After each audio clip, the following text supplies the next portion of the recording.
depending on where you are at. Scaring me. Today is July 18th, 2018. This is MMA Junkie Radio's pre-show, the show that starts before the other show starts, which is the main show. That is MMA Junkie Radio. I am Goze. That is Dan. The voice you hear in your head, that's Danny. Confirm it. That me. That him. How's everybody doing?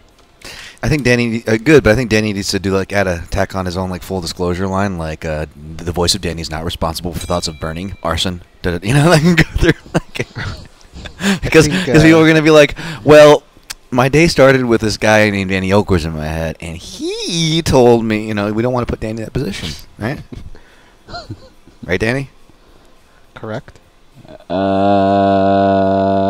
Yeah. Oh, jeez. We have so many ways, people at home, when you want to know what the magic is that creates MMA Junkie Radio. We have so many ways of communicating. There's Slack, there's Facebook, there's email, there's text. I'm going back and forth trying to figure out what's going on all the time, making sure everything's okay. But that's what happens. What's that happens? Yeah. Danny, you said you're gonna be talking about Comic-Con on your show tonight. That's the theme for popping off? It's Comic-Con Eve. Tomorrow, Comic-Con start. Technically, there's a preview night tonight, but you can't really do anything. It's just people in the San Diego area can kind of walk in and walk around and kind of look at some stuff, but it's not really the official start. Tomorrow morning at 10 a.m. is the official start. Danny, I don't think anybody's questioning your love for comics, Comic-Con, or all things related to that universe, but let's be honest here.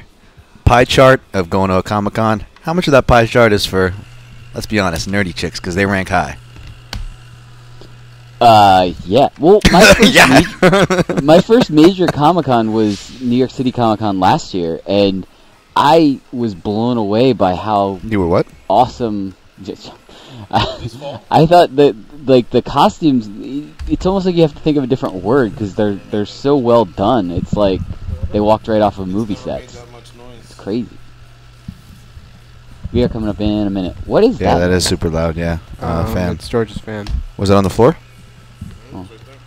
You should break that because it's definitely broken. Yeah, that's. By the way, Goze, when I said what noise yesterday, that was the noise. Yeah. He said it was really like that yesterday. That's what I'm saying. I started making that noise a few days ago. He said, "That's funny, Danny." That's what he thought. Pretty sure I remember it dropping before, but not recently that I can remember. We're coming up at 30. That is not a good sound. How you been, Danny? Bevon. Good, you? I Bevon. That is the. You give a fuck. You answer me. Doing all right. Just trying to figure out this fan. Is it going to be a problem for the show? Yeah, it's pretty loud. Coming up. Stand by. Was another show in here? Because this got moved too the other day. Or was it just for cleaning? We are making our descent into Las Vegas McCarran Airport. On behalf of our crew, we'd like to thank you for flying MMAjunkie Airlines. Now please fasten your seatbelts and put your tray tables in your upright position because the descent is going to be a little bit bumpy. Alright, Junkie Nation, it's time to roll, baby, on MMA Junkie Radio with Gorgeous George and Goze. This is what we do and why we do it, baby. All night long, we rollin'! Yeah! The MMA Junkie Radio revolution is upon us. Senor There's no escape. No escape. Through the vast frontier of cyberspace and through a sea of stars in outer space. One small step for man, one giant leap for mankind. We've solidified our combat communications stranglehold. We are controlling transmission.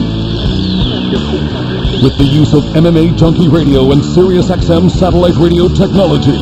MMA Junkie Radio. Commence transmission.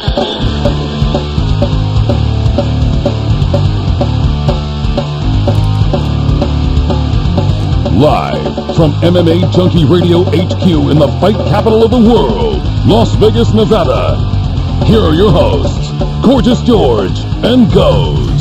From the fight capital capital of the world, inside the beautiful Mandalay Bay Racing Sportsbook. You are listening to the MMA Junkie Radio Show, the only show that matters. I'm your host, Gorgeous George. With me, as always, the devious and dastardly Goze. To my left, it's the fight analyst, Dan Tom. Backy's handling the producing duties, Danny Otto. The host of Poppin' Off. Tonight, 9 Eastern or 10 Eastern? 9 Eastern to 10 Eastern. 9 to 10 Eastern. All right, what's up, guys? What Happy up? hump day. Not much. Morning. You see Kawhi Leonard got traded to the Raptors? Only for, but okay, so let me get this straight. He goes there, but he's only going to be there for a year. The Raptors are going to try and talk him into staying. Which he doesn't want to stay. Which is what Oklahoma City did to Paul George. Because Right. Paul George from LA wanted to come to the Lakers, but they convinced him to stay. So it's not over for the Raptors. Now- And in the past, the Raptors have re-signed Bosch, Carter, and a few other guys. So Toronto's kind of like friendly. Hey, we're Toronto, you know? And I think Oh, it's cool. I think over athletes here, have managed to stay there. So I don't think they're out of the running. But yeah, it does look like, at least from the way Leonard is, because he is bizarre, dude. He doesn't say much. He'll be headed west in about a year. He has always For said free, except for we got to pay him. But he's always said he wants to be a Laker, and that was even Yeah. back when he was at San Diego State. And he's a West Coast guy. So anyway, but they clearly- lose DeRozan, and now San Yeah. Antonio's got something to show. All right, they lose Kawhi Leonard, but they do get DeRozan. But I think Leonard's a better player, but still DeRozan's not DeRozan's much a of a beast, drop off. too. Yeah. At playing this to me though, by doing this, At playing this to you, or you missed that X? Is that a new saying? you know, like Latinos say, at playing this to me. Okay. All right. By doing this, he loses out on a possibility of $86 million, right? Over the course of the next 4 years. Yeah. Yeah. So this was more of a probably heart and gut move than it was a financial one, right? Somebody was pulling him aside saying, I don't know if you should do this. But he said, look, dude, I go with my balls or my heart or whatever, and this is what I got to do. Mm-hmm. Commendable. Yeah. A lot of dough, though. I'm sure somebody will convince them that you might be able to make it up, possibly. Mm-hmm. L.A. is an entertainment town, and some athletes have been able It to ain't going to work with that cat. maximize that. Yeah, you're right. You're right. Unless there's a fucking market for mimes out here. They ain't going to have any roles. Yeah. But this is an MMA show, so we got to get back to MMA. It's just that when we walk in here to the beautiful Mandalay Bay Sportsbook, you know, you got that big screen up there, and that's just the talk. I woke up to 206 on DirecTV, ESPN. They were talking about it. I see it now up here. So it's got to be addressed.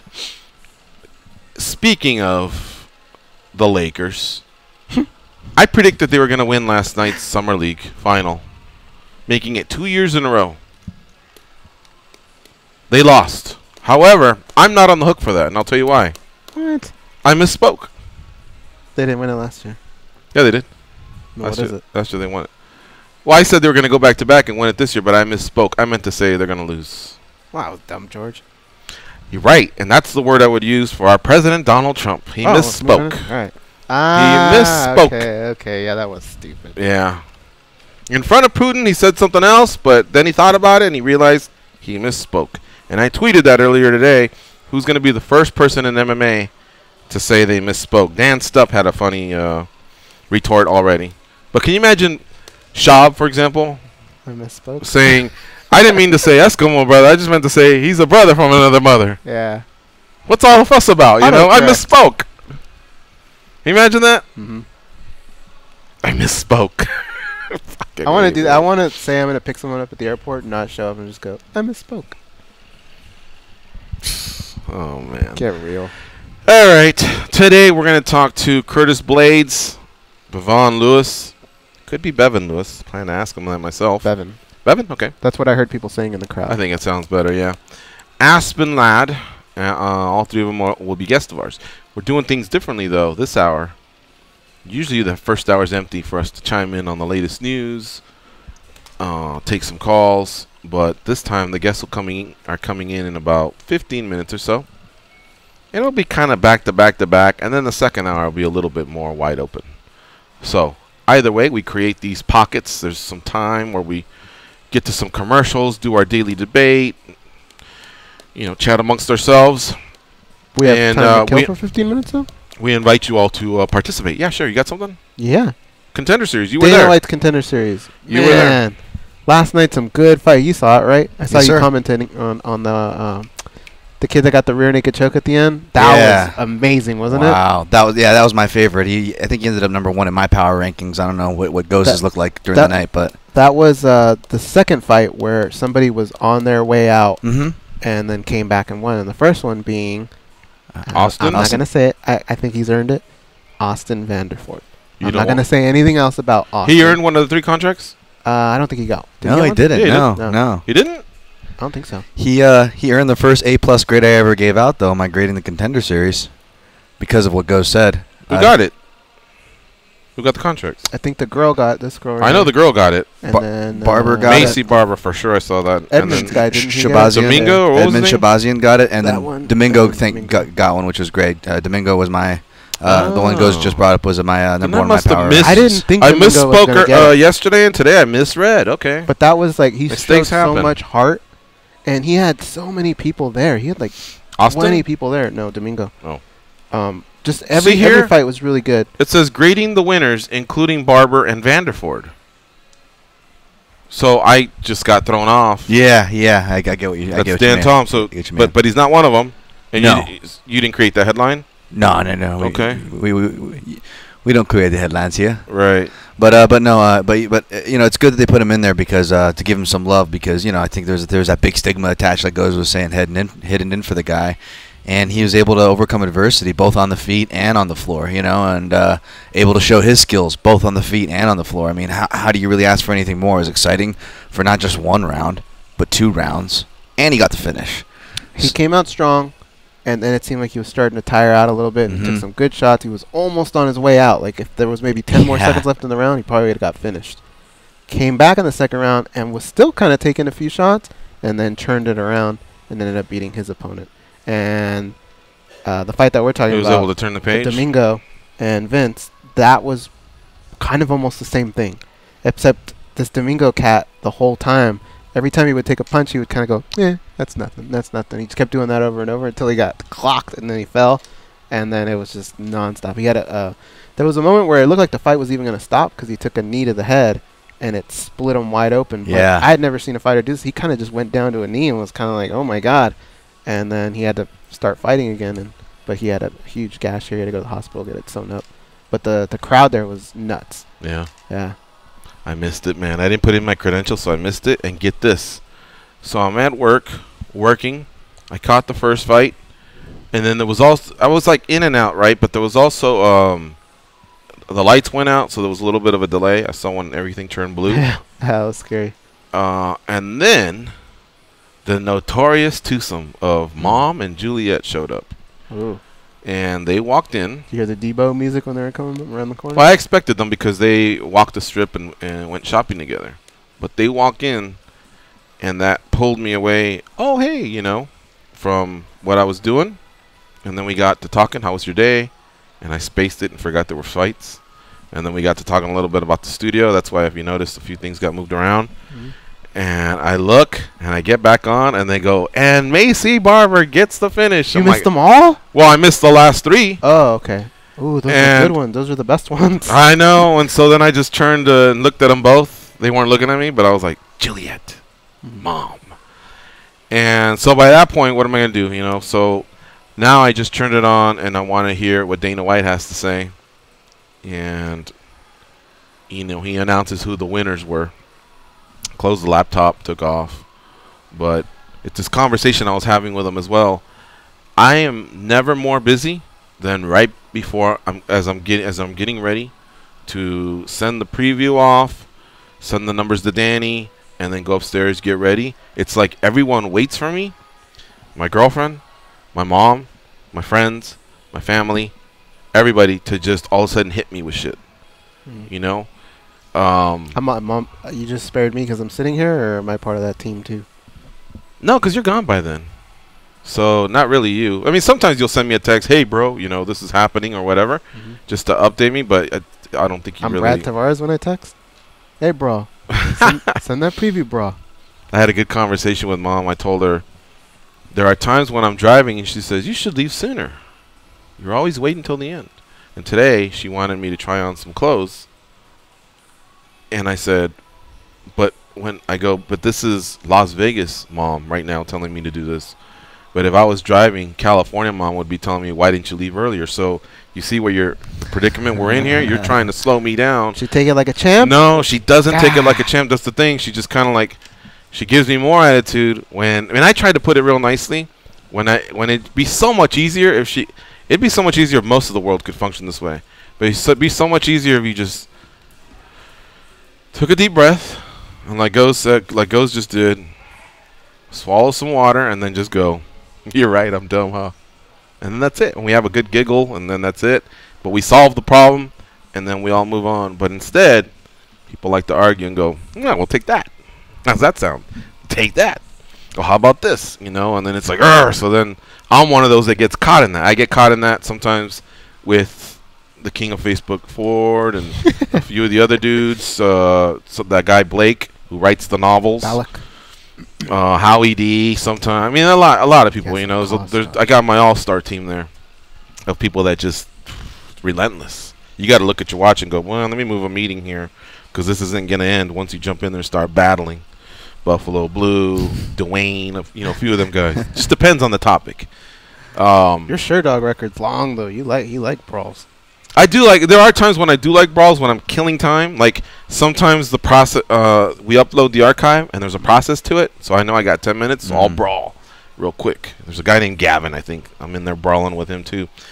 But then there's other times where you just don't have time for it. You can't get in there, and so then I'll log on and it'll say 14 hours ago these people said this. And what's your Sherdog record look like, Dan Tom?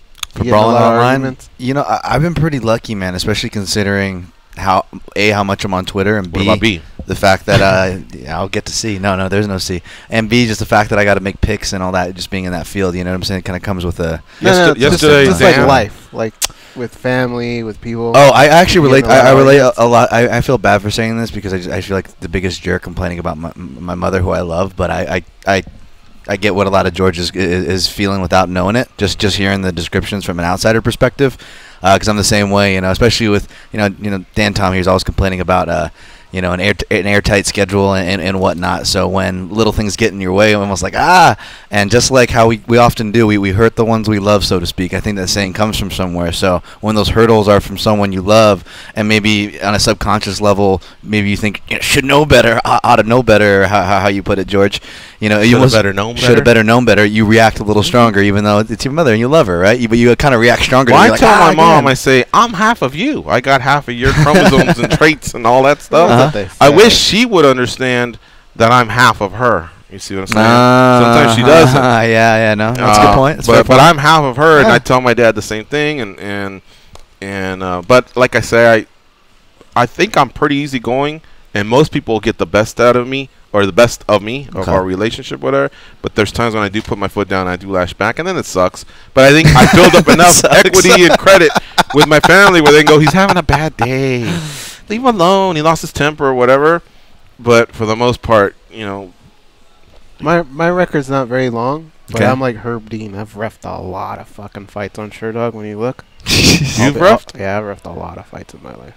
I'm always the middleman. I could see that. Yeah, I could see that. There is always that, and it's funny. You guys didn't even have like the middle child thing, you know, because it was two brothers. But if it was, you know, a middle child thing, I could see Goze especially strong in that role as mediator. You know, try breaking the. I'm a pretty good mediator too. If you guys had another brother, though, I bet you Goze would be the one having to break you two apart. Probably, especially if he was younger than me, because his gap with the new generation, he does not have a tolerance for those people. Oh. So I would see him and our little brother. What the fuck? Constantly, I'd have to go, guys. Well, it sounded like he tried to keep you in the lines too, growing up, whether it was for benefit or not. I've complained. All three of you, the two Dans and Goze. Yeah. There are times I wish I could throw you off the Mandalay Bay, but there would be firemen at the bottom that catch you guys, and then I just want that like 10 seconds of fear, like what the fuck? What I do wrong? What? Boing, boing, boing, and then that's it. Why did I have to outline my reasons? Hey, Dan missed that. I was cracking up because Dan's outlines. Hey, what happened? It's Scott. Oh, Scott, sir. Okay. I always call him Scott. I love A and B's, you know. Uh-huh. And yesterday you forgot 2 B's.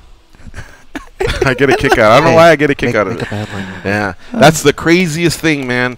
I just don't know. I think it's too early to retire. Uh-huh. And Therefore, I think he's making a big mistake. Man, Yeah, can't believe it. It just makes no sense. I mean, you're Demetrius Johnson is one of the greatest of all time. Why retire right now? It makes no sense at all. I don't know. I can't believe what I'm seeing. Craziest thing I've read all year, honestly. Mm-hmm. It's official. Demetrius Johnson has retired. Just kidding, Scott. Which one? We should have took a picture of his face. Yeah, we have Scott Zer here, PR friend of ours, and he was walking up. So Goze says, "Make something up." Oh yeah, okay. Demetrius Johnson retired. If he can stick around, I'd like to hear what he thought of that. All right, let's take this quick call from Marco, and then we got to do some stuff here. Marco from Waco, what's up, buddy? Marco from Waco, huevones. From Waco, brother. Did you get scared too, or did you know we were making that up? No, I kind of figured out you making that out because I didn't see any headlines on MMAjunkie. Oh, morning, good answer. so- All right. What's up? Yeah, see? So, this weekend, man, we got Shogun versus Anthony Smith. And, you know, slowly but surely, Shogun is sneaking on if he wins this weekend, on a 4-5 winning streak. What are we cheating on Shogun, man? I mean, it's not like he met Corey Anderson, and he freaking put Joe Belante in his place. Mm-hmm.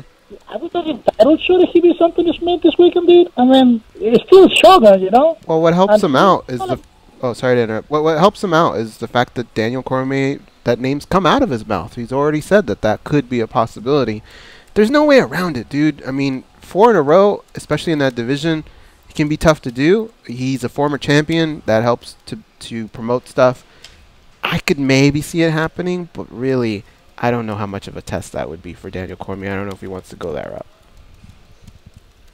I'm not going to shit on Shogun, dude, because, you know, what if we get and this is just hypothetical, a glimpse of a Shogun of, you know, the mid-2000s. Mm-hmm. I might make it interesting. I just wanted to say that. Peace out, dudes. All right, see it. Let's take one more. Dan in Oregon, what's up, bud?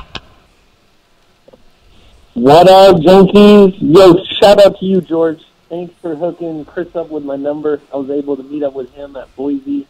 Oh, cool. Some of the junkie fans out there. That was awesome. Nice. All right, I'm glad it worked out. Hell yeah. Yo, Boise, I got a couple of things for them. They got to figure out some sort of smoking section. Or have you guys ever heard of going to an event that's 7 hours long and they don't let you out and come back in and there's no smoking arena? That was fucking ridiculous. What do you mean they don't let you out? You can't go out and then re-enter? Like your hand gets stamped or they give you a bracelet? No, none of that. Okay, and they don't have like a patio where you can exit and you're still within the confines of the arena. You're just kind of like on a terrace or a patio where you can go out and smoke? Negative. They had that in Glendale, but not out in Boise, and it was fucking ridiculous. That don't sound man. right. That's too much time to ask of somebody. Yeah, that is kind of messed up if they don't allow you in. But something tells me that's not the policy. You must have misheard somebody. Maybe that person misspoke. I don't know. Yeah, I'm just full of shit, George. Fuck me. Right? I'm just saying, man, it doesn't sound right. I was thinking that could have been very close to George going, and It doesn't sound right. You can't leave. I mean, this guy's got a legitimate gripe, you know? Like, everybody has an out for people that... But wouldn't you think Dan asked that question, and then whoever told him the response, they would have had to said, hey, let's fuck with this guy and make him stay the whole time? That's a lot. But I would just assume Dan's he's right. a little bit aloof at times. Like, he... you know what? I've seen I hope he's been hacked. I've seen him on YouTube, and he looks kind of like Woody Harrelson. Think of Woody from Cheers. That's how Dan can be at times. Okay. So he could miss something like that. I was just about to ask you which Woody Harrelson role would you associate with? Okay, yeah. that's fair enough. Unless he's got game, maybe he's the one from White Men Can't Jump too. But I'm thinking of the Woody from Cheers. When everybody knows your name. Hey, at least it's the old school Woody. It is, yeah. That's actually the only person I've ever been told I look like is Woody. So you take that with what you will. Man, fucking Bellator's going to Boise now. I just saw a pretty good fight announcement announced there. AJ McKee or someone's taking on Pat Curran out there in Boise in September. Ooh, funny you should bring him up. He will be in studio on Friday. Hell yeah, excited for that. And have you guys touched on the latest M1 and UFC talk? Apparently M1 Global is going to become a feeder league for the UFC. I know. This is big news for UFC Russia, man. Yeah. All right. Thank you very much for the call, Dan. Yesterday, Tom had told me he read that ACB and FNG may be going out of business, but I don't want to put it. I don't want to put it like that because obviously that's strong, you know, to just put it like that. It's just that he read a post. I looked for it, couldn't find anything, but then I did come across again a post on a forum that ACB's canceled a few 6 shows. Yeah. And FNG might follow suit. So when I read this morning's headline of M1 and the UFC, I thought, okay, maybe that announcement, that pending announcement force the other ones to just get out of the game. Are the other ones even making money? You know, I don't know.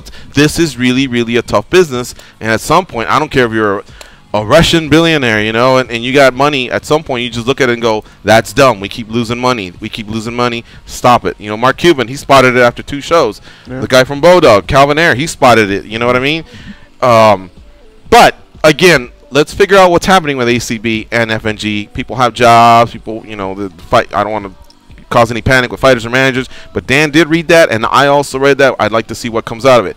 M1 working with the UFC. The irony there is it's owned by Vadim Finkelstein, who clashed. He used to be Fedor's manager, or may still have a role. I don't know, but he's one of the reasons that Fedor never came to the UFC. So for them to figure that out, I don't know. Does it make sense? Yeah, Russia's got a ton of athletes. So if they're going to be kind of like what the WEC maybe was to the UFC, although the WEC kind of ran their shows, they weren't really a feeder. I don't know. I don't know how to describe them, but if they're going to be some sort of a contenders or whatever, it totally makes sense. What? Something smelled fishy in that. In what? I almost felt when I read it, maybe that was a stipulation as to how you can get into Russia. That was the first thing I thought. Maybe what I thought was when the UFC announced that, maybe that was a way they could get into Russia, was you have to do this partnership. All right. Right now we're going to talk to Curtis Blaydes. Curtis is a UFC heavyweight who's coming off a win. Well, of course it was a fight in Chicago. That's his hometown. And look, he's been on the map, no doubt. But this time he won, and he said it.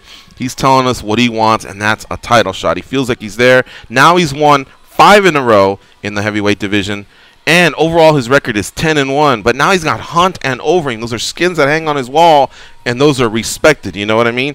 So he wants a title shot, and we want to see where he stands now after what's happened 2 weekends ago with Daniel Cormier and Lesnar and Miocic. What's up, Curtis Blaydes? How you doing, buddy? I'm good, man. How are you? Good, my man. Thanks for joining us again here on the MMA Junkie Radio Show. Great to have you. Look, your fight was in June. You probably heard many congrats since then because it's been 6 weeks, but we haven't spoken to you, so congrats. It was an outstanding performance, and really I felt like you hit a lot of check marks there with media and fans in terms of where you want to go with your career, because you handled your business in the cage and then you told us afterwards exactly how you feel. We really appreciated that raw honesty. Well, thank you. I appreciate that. It was pretty easy to just tell Joe Rogan how I felt in that moment, and today still I feel like I'm ready for a title shot. Now, since that win, obviously we have a new world champion. We've already heard the former champion say he deserves and wants a rematch, which a lot of people would say, hey, you know what? He might fall in line for that because the UFC does love their rematches, and this is a champion who defended his belt. But Brock Lesnar came out of nowhere. Nobody was expecting it. At least I wasn't. And now he wants to fight, and of course DC's warmed up to it because there's some big money involved. The UFC's warmed up to it because there's some big money involved. So now that there's some different pieces on the chessboard, Curtis, where do you feel like you fit? I mean, I feel exactly the same. I feel like I deserve a title shot based off my last couple of fights, but that doesn't really mean anything to the UFC. They're going to do what they're going to do. And like you just mentioned, they already smell the money. So it's pretty much a foregone conclusion. The fight's going to happen. And I've already accepted it. So, like, let's say you're standing in a line, all right, whether it's the supermarket or a ticket line or something, and you see another line open up, and everyone kind of rushes for that one. Usually you'd say, well, who's been waiting the longest? And then if everybody's cordial, you figure it out. But a lot of times the world don't work that way. Everyone just rushes it. So if Lesnar's next, and it looks like the UFC's going with that, Curtis, where do you feel like who should be the matchup that you get? So that way, should you win that fight, now there's no working around it, and we know you're next. I don't know. I still haven't fully made a decision on whether or not I want to take another fight or not, because I remember a situation a few years ago where Junkie at middleweight, he was in the exact same position I was in, and he had an option either to wait or take another fight. He decided to do the latter, and he took another fight against Yo Romero, and he lost a tight split decision, and he hasn't sniffed a title since that day. Mm-hmm. So that's something that I've been thinking about that too. Well, I don't really. I'm sorry. Go ahead. I'm still not sure if I want to risk it or not. Well, I appreciate the realness of your answer, but I know how you guys are wired, all fighters. None of you really think you're going to lose your next fight. I'm sure Jacare didn't. I'm sure you don't. And so I guess but again, I appreciate your answer. You kind of left me a little bit speechless here. Now, the only thing I can say is if Lesnar and Cormier fight, it sounds like the soonest that can happen is like the second week of January. So let's say whoever comes out healthy out of that, the winner, if it's Brock Lesnar, he may be a one-and-done guy. We don't know because he's just a wild card. And DC, he may not be even be ready to fight then because he may just retire. He's kind of giving himself this deadline of when he turns 40, which is like the third week in March, in which he'll be done.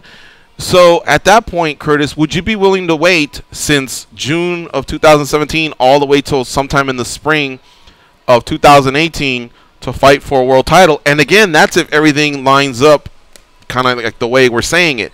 Because I'm sure you feel like, I'm sure you know that there are other heavyweights that also feel like, they should be next.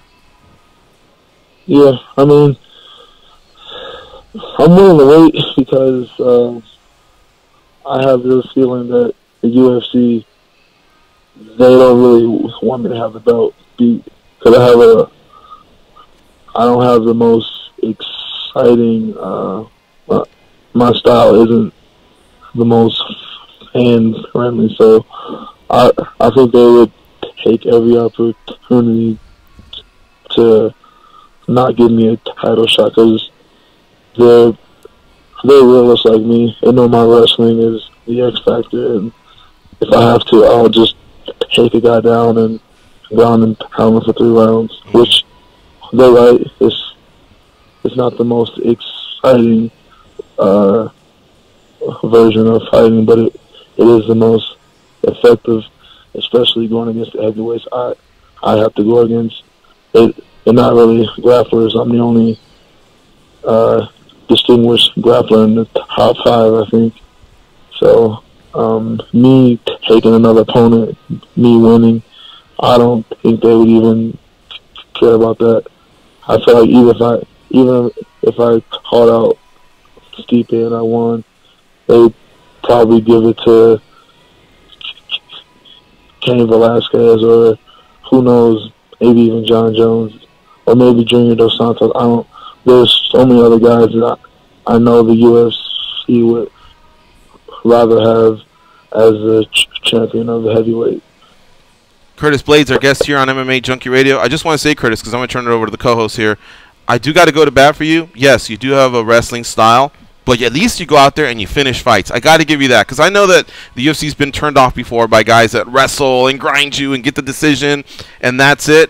But 8 of your 10 wins have been via a finish, and I think people can see that. And we're also coming off the heels of Ivanov and JDS, and Lewis and Ngannou, which should have provided fireworks, and they didn't. So I think right now, man, is a time to maybe slip in there and just keep doing your thing. But hey, what do I know? Goze, what do you have for Curtis Blaydes? Curtis, these names that you threw out there as possibilities, Stipe Miocic, Cain Velasquez, JDS, all those guys at the top there, do you feel like eventually throughout your career you're going to face all of them no matter what? It's just going to be different time periods? I don't know. That all depends. Those guys are all older. They've all been involved in a lot of wars. So that just depends on how long they want to keep on fighting.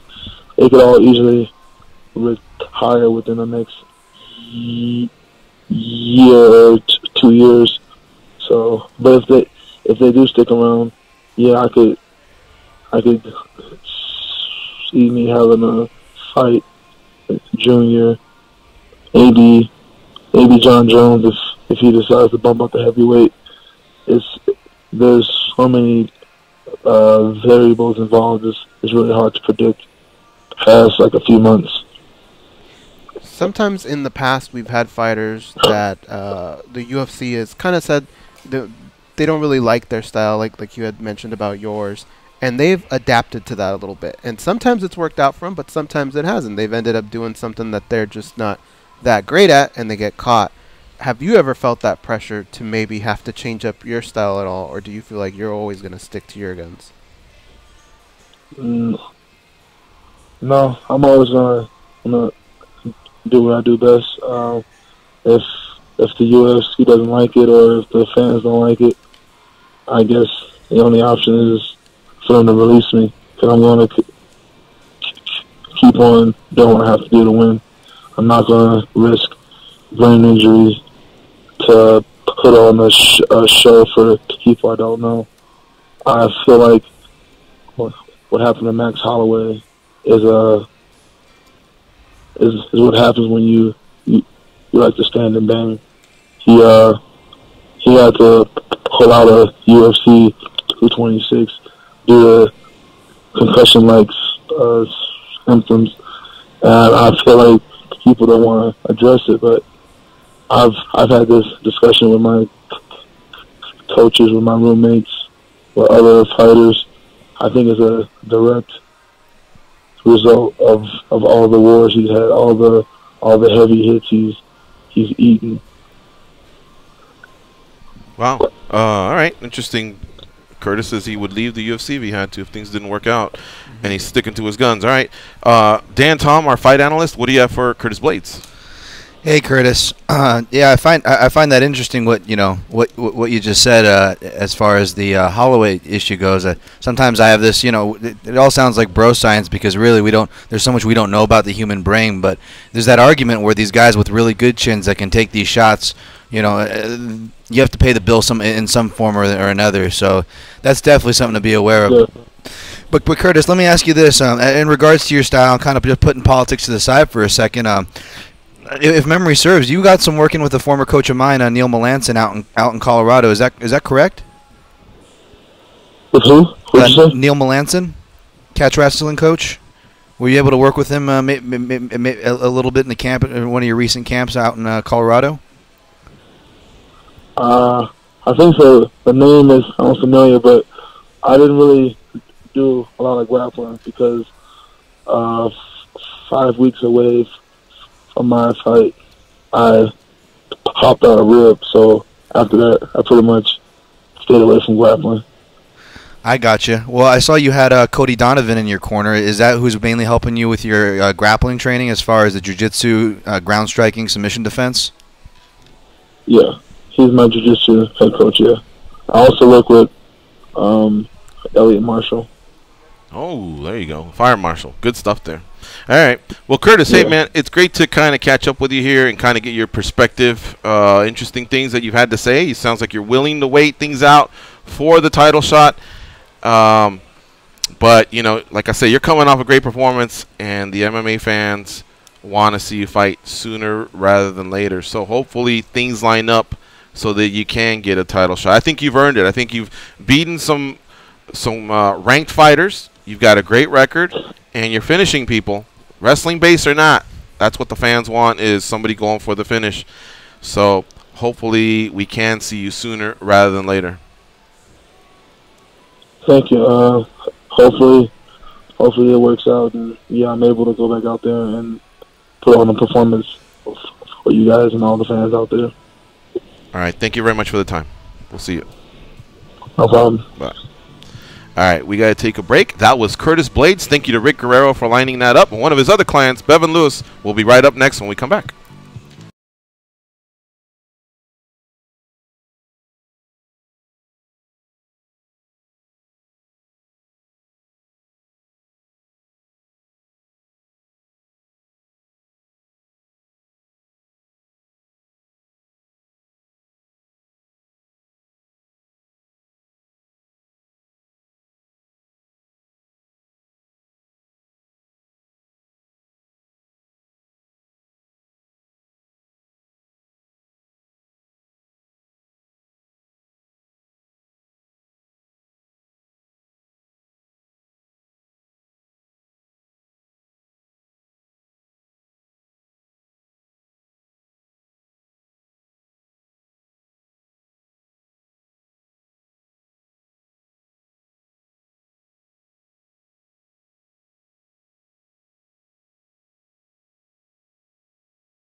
has a lot of shit on them. Like a lot, especially Goze. Here are Gorgeous George and Goze.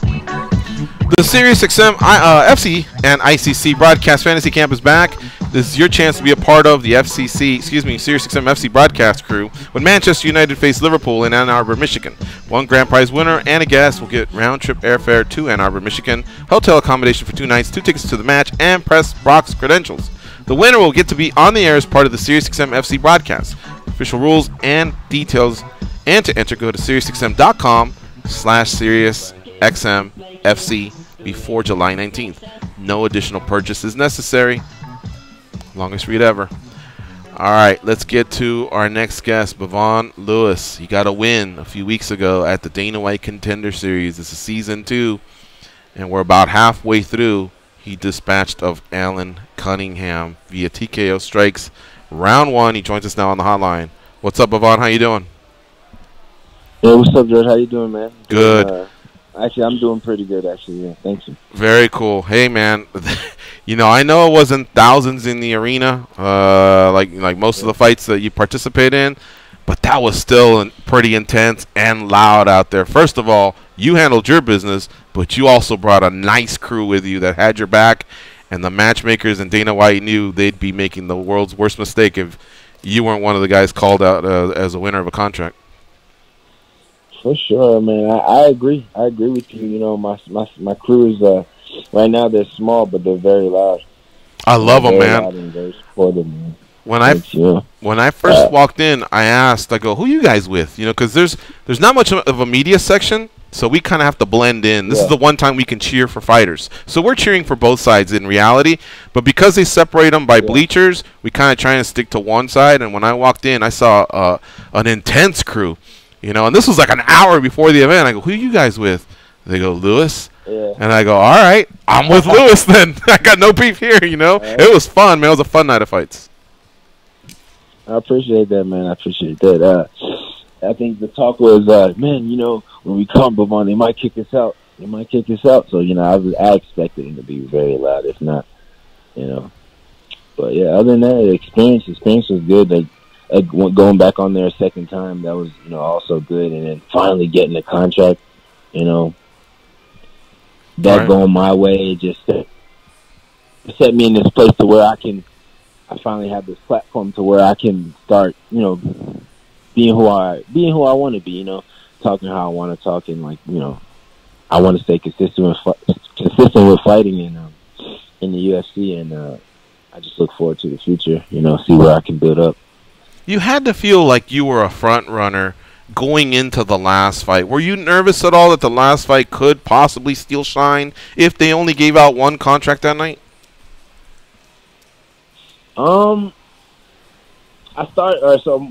pretty much I'm watching the fights, and I'm just watching them unfold. I think there's the first Jalen, he finished in the first, you know, due to the guy couldn't get off the stool. Right.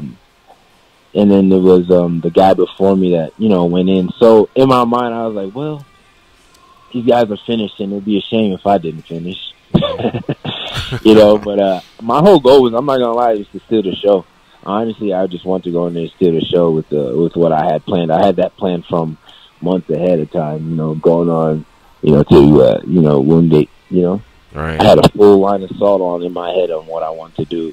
I would have been happy with, you know, just the win, but for sure, the way it planned out in my head, the way it went on in my head, how it came to fruition, I'm actually, you know, really excited about that. And, you know, I knew what I had to do to get those results, and now I know I can always continue to do what I got to do to get those results. I'll put it to you in basketball terms. After your fight, I felt like one of the judges at the slam dunk contest, the NBA, and you had just jumped over a sedan and windmill dunked. You know, we all kind of held up 10s. Maybe there was one hater that had a 9. And so the only thing that could happen is if the guy after you did the same thing, but maybe blindfolded. You know what I mean? Like that. If they were only going to give out one contract, that's how I felt like the pressure was on Aguilar and Gomez. But anyway, I know I'm being silly here. It's just that your fight was awesome, and I'm glad you're part of the middleweight division. Let me turn it over to the co-host here. Dan, Tom, you go first. What do you got for Bevon Lewis? Hey, Bevon, I just want to say, obviously, congratulations on a great performance. And you know, people that you've been following you, and a lot of the, you know, the superlatives that you often hear, you'll hear comparisons, to one John Jones. How do you feel about that though? What's your attitude? I know Israel Adesanya doesn't not only like the comparisons, nothing against John Jones, but obviously he's his own fighter as you are, and wants to be known as that. What's your attitude toward that? Being compared to somebody that's already in the pound for pound legendary, stuff like that. It's always really good. I heard it, but it was more of looks. They were saying, "Oh, you look like him." Skinny legs, big upper body, maybe in the face there's some similarities. That's all I heard. That got annoying. Obviously, I'm not gonna lie. Is it the face thing or the skinny legs thing? Overall, man, okay. Skinny legs thing. But I mean, I just learned to take, embrace it. Like I'm gonna, I can't stop anybody from doing these things. And honestly, there's people that know them, but for a lot longer than I am, they're saying the same thing. As far as fighting style, I'm sure people are going to see a lot of similarities. But if you watch any of the fighters that's considered pretty great or great, you're going to see, you're going to see some things from there, and then you're also going to see myself, just how I fight. There's always going to be that, but I don't really have any problem being compared to him. I hope it doesn't overshadow what I plan on doing one day, but other than that, it's not really a big deal. Yeah, Hopefully he won't steal the show too much when I'm actually doing my thing. I agree with you, Bevon. But let me ask you, as far as inspirations go, though, what did inspire you? Maybe not just to get into fighting, but maybe fighters, not necessarily MMA fighters. Were there any boxers or grapplers? Who are your inspirations for that matter? The Bronze Bomber. My God, he started pretty late, but he still, the success he had, his mentality that he has, watching a boxer like that, there's always going to be, he say or who, opinions about him and stuff like that. But Bronze Bomber, his attitude and, just his style, the way he approached the fight. A lot of people look at it as a lot of chaos, but just maybe in his head it's calculated chaos, Bevon, would it be possible to keep you through a quick commercial right now? Because we want to talk a few minutes longer with you. Is that cool? Yeah, for sure, man. I'm having fun, yeah. All right, thank you, my man. We're going to take this last break here, and then we'll finish up the hour with Bevon Lewis, our guest here on MMA Junkie Radio. 6-0 overall, now a UFC middleweight because he's coming off a huge win over Alton Cunningham at Dana White Contender Series on July 10th. We'll be right back.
common sense. These guys have none of that. You listen to them, so you're no better. I am awesome, though. They are Gorgeous George and Goze. All right, we're going to jump right back into it. We got Bevon Lewis here on the hotline. He's coming off a win over Alton Cunningham. He is now a member of the Ultimate Fighting Championship due to the great win that he had at Dana White Contender Series on July 10th. Goze, go ahead, take it from here. I'm sorry, I'm laughing when they came back from commercial. They heard me say, boys to men. Anyway, all right, Bevon, when you went into your Contender Series, did you focus at all on what had happened the week before, the weight class that you're involved in? I'm sure there's like a little bit of strategy that plays along with all this. I had mentioned to the guys the week when they took 4 guys that I felt like the following week was going to suffer a little bit, and they'd have to bring it even more to get with the remaining contracts. Like, how much of all that did you play in your head? Man, can I be honest with you? Yep. Sure. Yeah, I didn't think about any of that. You want the guy that, like, I felt like I had a UFC contract. I was like, I'm gonna go back and I'm gonna take that with this performance. And the matchup that they gave me, or the guy that I believe him being 5-0 and having all 5, in my head, all 5 first round finishes in my head, that didn't mean anything to me. To me, that just meant that somebody, the 5 guys that he that he fought were just not up to par, and I knew that I was more than ready to hand him his first loss, his first L, and I knew I was going to be the one to do it by knockout. So if that answers the question, I didn't think about any of that stuff. It was more just focused on him and schooling him and showing Dana White and the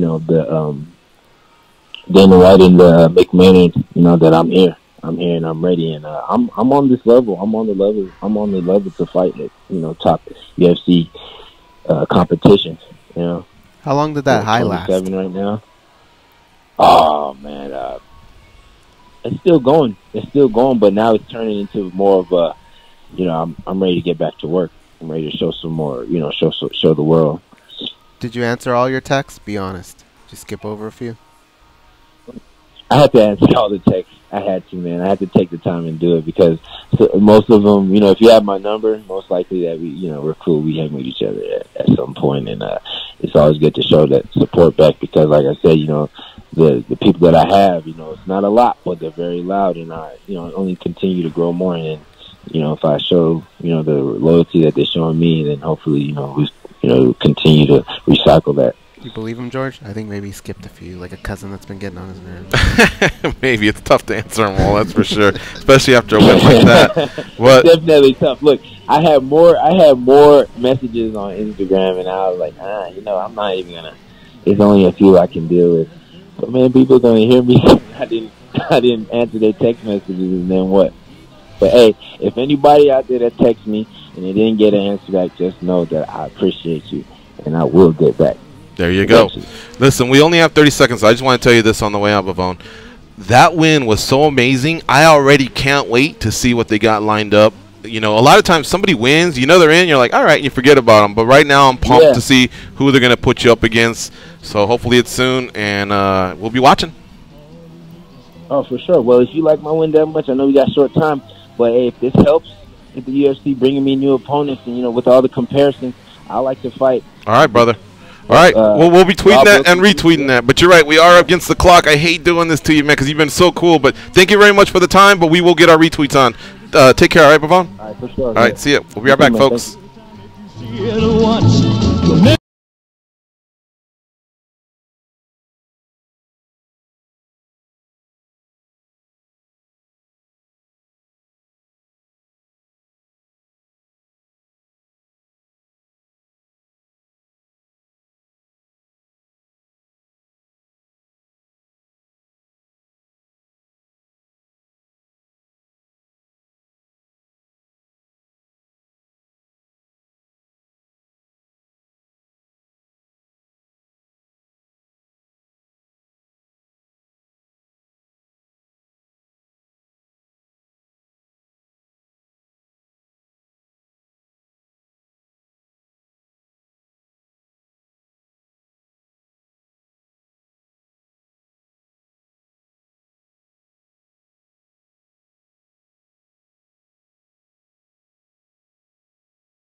mine. Met her at a beauty salon with a baby under her underarm. She said, I can tell you rock, I can tell by your charm. Fine girls, you got a flock, I can tell by your charm and your arm. But I'm looking for the one. Have you seen her? My psychic told me she have a I gotta leave. I gotta leave. I thought it was. Why would that guy have a leave? I don't know. Alright, that's the signal to start the second hour of the MMA Junkie radio show. Again, shout out to Rick Guerrero for lining up two of his athletes there. Curtis Blaydes, UFC heavyweight, could be looking at a title shot in early 2019. And Bevon Lewis just starting off his UFC campaign, and he's off to a great start.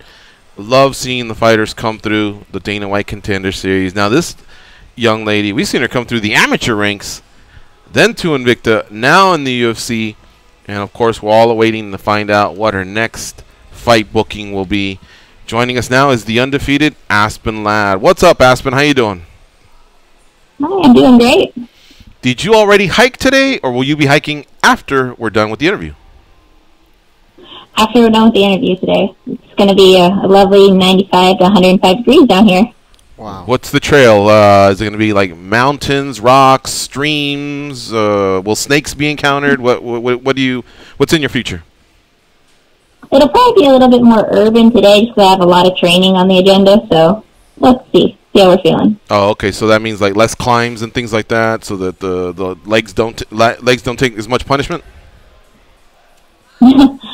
Something like that, yeah. All right. She's like, shut up and just ask me questions about MMA. All right, Aspen. So check it out, man. Why is Lucy Pudilova tripping? Oh my gosh. Well, I think she's like me. She just wants to fight. Okay. So does part of you applaud her? Like, all right, I get it. She's kind of giving me a little bit of a shove there on social media, and maybe getting the attention of the matchmaker, or did you take that kind of personal? Very few things actually bother me to the point of being personal, but hey, I want that fight anyway, and if she's pushing for it too, the more's the better. All right. So have you heard anything since then? Like, what happens after something like that? We'll call it a Twitter beef or spat or whatever. You call your manager and go, hey, call the matchmakers, tell them I'm feeling this. Do the matchmakers reach out to you guys and say, hey, did you see what's happening? Has anything started in that process? Well, here's the thing. My job is to train and fight. It's not necessarily to make the fight. Have we asked for it? Of course. Mm-hmm. But that's not up to me, and it's not up to Lucy. It's up to the UFC to make the fight if they want it. Okay. If the UFC is listening and they're open to the fight, when should this go down? Whenever they want it to. When do you want it to? It's preferably somewhere that's on this side of the hemisphere, as far as a place, but as a when, any opportunity. Because if we leave it in the UFC's hands, they could be sending you to Moscow, Russia, Sao Paulo, Brazil, Moncton, New Brunswick, Canada, Buenos Aires, Argentina. You see what I'm saying? Whereas if maybe Aspen Lad goes, hey, I'm undefeated, and me and this B want to, throw down on so-and-so date, it causes waves. I'd love to see you personally fight at T-Mobile Arena in Las Vegas. I've gotten to see you fight amateur fights in Las Vegas. Now I'd like to see you fight as a professional at the T-Mobile Arena in Las Vegas on October 6th at UFC 229. You like that? Oh, I'd love that. I'm willing to bet you, though, it won't be Moscow. That's the only one. The rest of them, Vegas, that would be perfect. There you go. Yeah, that's the way it goes down here on the MMA Junkie radio show. All right. Go. Wait. Why are you willing to say it's not going to be Moscow? You got warrants or something? You can't leave the country? Little Birds told me. Oh, okay. Goze, what do you have for Aspen Lad? Aspen, we live in a different day and age here. When George and I first started the show, stuff like this, Twitter beefs, it would happen really quickly between fighters, and nowadays it kind of drags on a little bit because now what fighters will do is they'll talk to their management. Hey, is it a good idea to even put this out? Should I do this? Should I do that? There's a lot of people that need to be consulted on this type of stuff. For you, when you read that message, did you write back right away, or are you of this different age and era where you have to kind of run it by people and figure out what's best for the Aspen Lad brand? No, I'm not necessarily a hothead. I read it, I sit on it, and then I plot out what's the best thing to do from there. They kind of make you laugh a little bit, though? Some of it did, yeah. Yeah, and the response is really funny. I mean, I want to give you props on hitting back. That was pretty good. But at what point do you feel like maybe, all right, I'm done talking. Let's make this happen? Have we gotten to that point yet? Of course we've gotten to that point, but as I said before, the making the fight happen is not my job. Accepting it, promoting it, sure. But after I've done my part of trying to get the fight, there's nothing else I can do. Do you like that the fight has a little bit of heat with it? Does that make it more fun? I know either way you're going to try as hard as you can and train just as hard as you can, but the little extra fire, does it help? Oh gosh, it's just, honestly, it's something that you get used to. You fight so many times, everybody talks shit. Not everybody, but the good majority, so it's part of it. It doesn't really add anything extra to it. It's like, oh, alright. Aspen, how we're going to do it. I gotta ask you something before we let Dan, Tom ask you some questions here. I've scanned back the last 100 pictures or so. You're not eating food in any of them. For one, I see a young lady that's fit. She's doing exercise. She's hiking, strength and conditioning. Like, where did she get this whole food thing, or whatever it was she was saying? Where did that happen? Was this kind of like in person? She observed you, or what? No. No, she's, yeah, I'm not going to use any dirty words here, but it's in reference, obviously, to what happened last time as far as missing weight goes. And, that's old shit. That's what she's digging at. That's what I think she's digging at anywhere. But. Huh. Alright. I guess she's reaching there, but I guess if she's picking a fight and it's working, whatever, but that one went over my head then. I missed that one, yeah. But anyway, okay, Dan, Tom, what do you have for Aspen Lad? Well, speaking of her active lifestyle, I know we talked about, your hiking, and we also talked about, your relationship with dogs the last time you were on the show, Aspen, and kind of listening to you talk, how you process emotion both in and out of the cage, and kind of watching your fight style. It kind of reminded me of this correlation, and I'm curious what your opinion is on it. I used to have a grappling coach who would train dogs for the military and as well as drug enforcement. So, just training high-level animals, and he would actually kind of take that mentality almost to his training as far as, emotional responses and kind of just triggering physical responses instead of, reacting emotionally and kind of hardwiring that in. You seem really knowledgeable and good with dogs. Do you see any kind of correlation as far as, the discipline that takes and applying it to, your own, fight style even and decision making? Because you just seem so in tune with and mature with that. That's another something I really do comparisons on. But as far as the emotional response to keeping calm, it does make sense. I mean, you have to be that way with animals. Because you get worked up, you show emotion, it's going to escalate whatever situation you're in. But as far as not showing emotion or anything during fights, it's just me, naturally. So it all correlates in my life and works together, but it's not really something I've thought about. Well, some food for thought. I know it's a really random draw, but you were a fighter with your background. I figure I could toss that one out to you, as heady as it might be.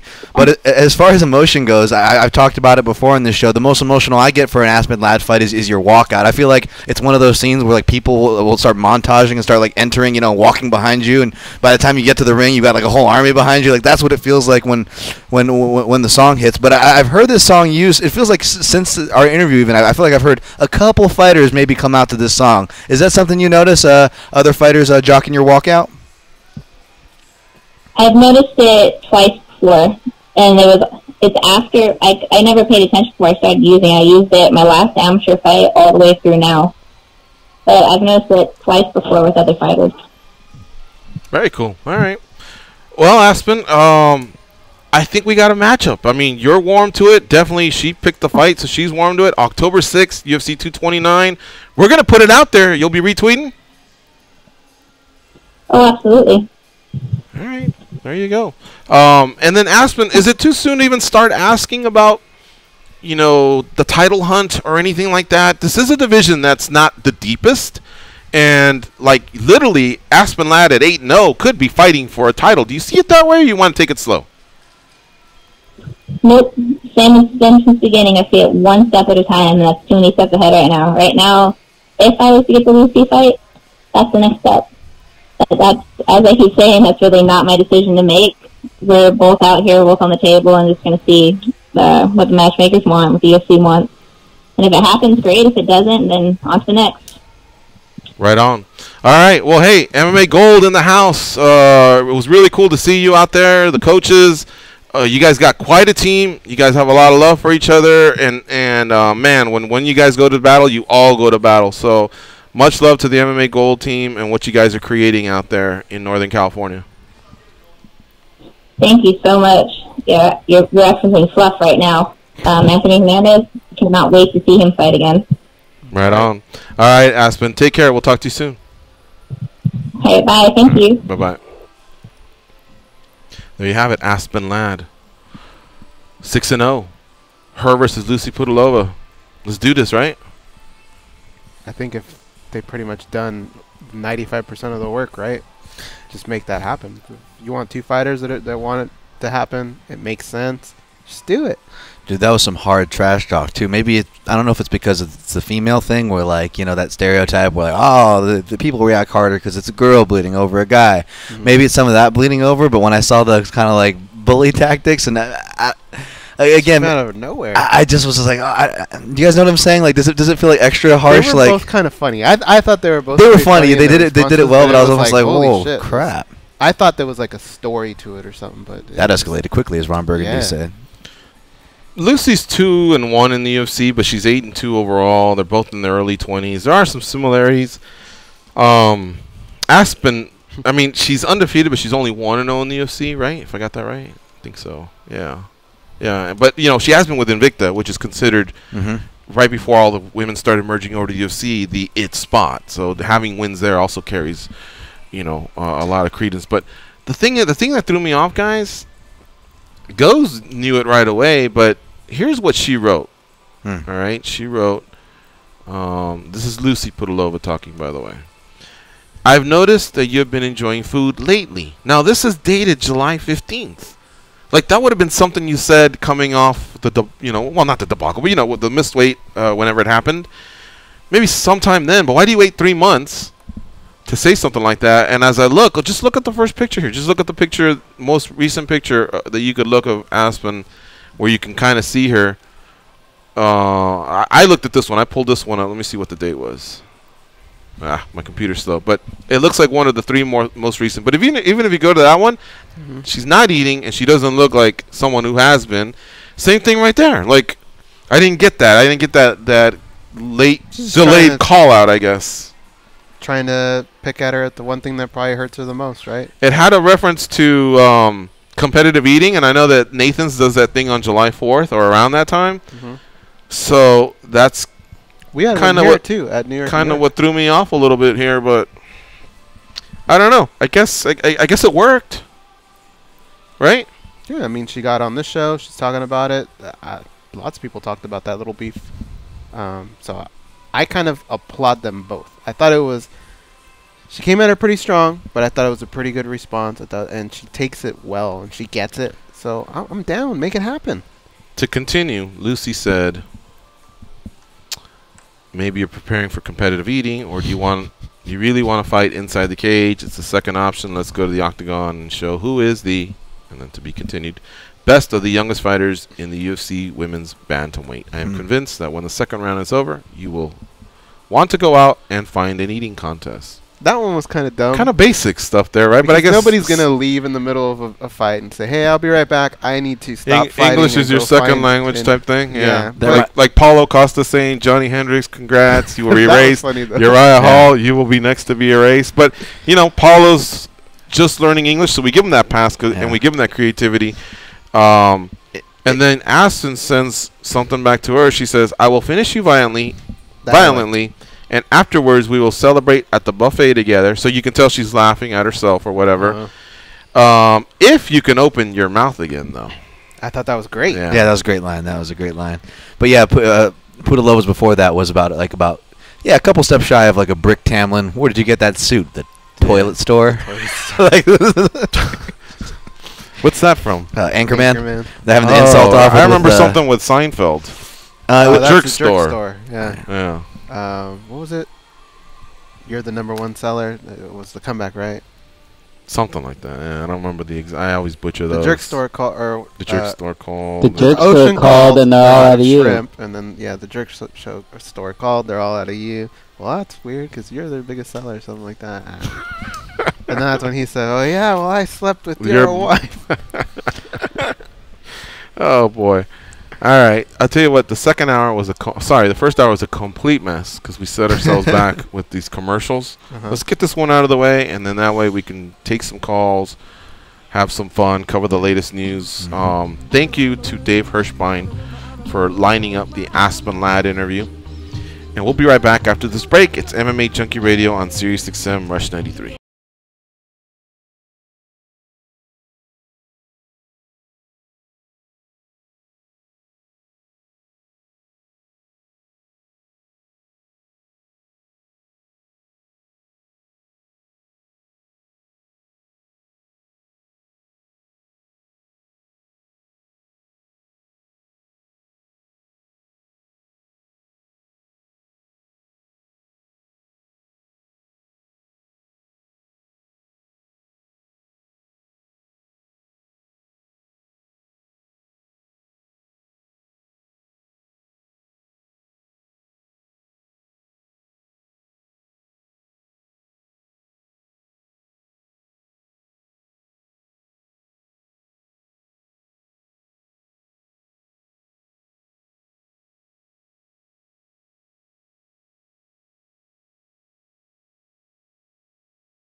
Z.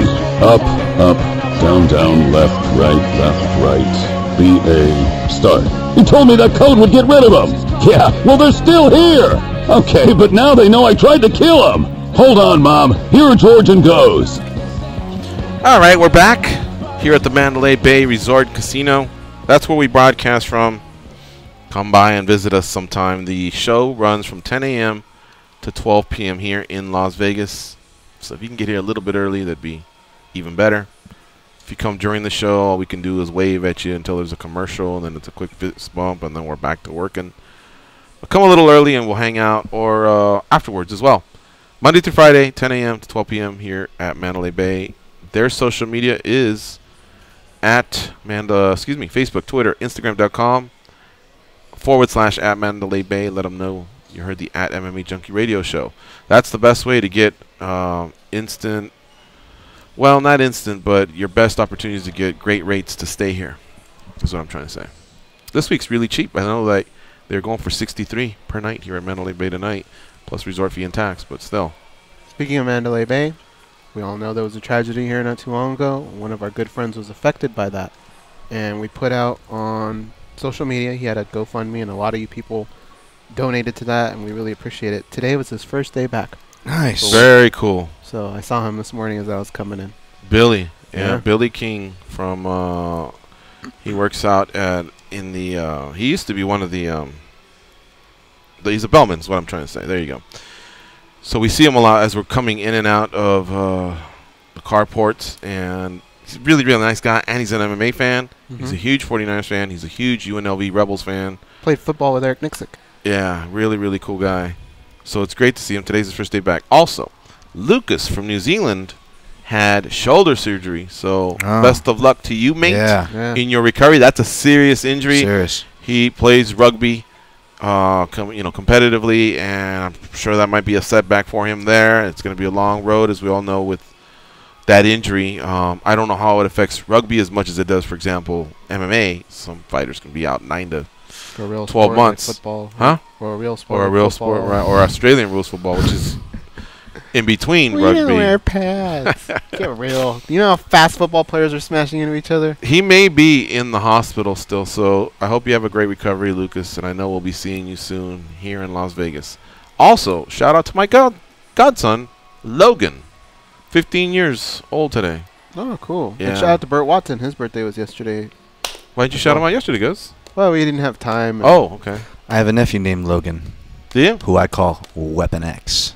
Why? Oh, Wolverine. Yeah, so nerd reference there. Logan is gonna be playing football for Orange Lutheran. Kind of hurts a little bit because they're in the same league as Mater Dei.